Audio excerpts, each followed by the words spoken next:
Hello viewers, আজকে দেখাচ্ছি দেখুন আমাদের বাড়ির পাশে এই আম গাছটায় একটা হলুদ রঙের পাখি বসে আছে। দেখুন, এই দেখুন পাখিটা।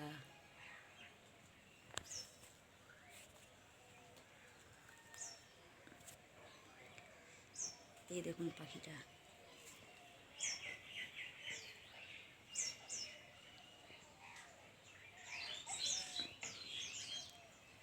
এই দেখুন,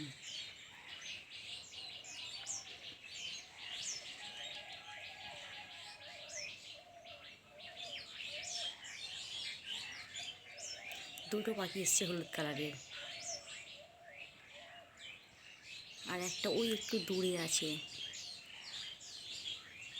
অনেকটা দূরে আছে। আমি তাই সেইভাবে ভিডিওটা দেখাতে পারছি না, তো আজকে এইটুকুই।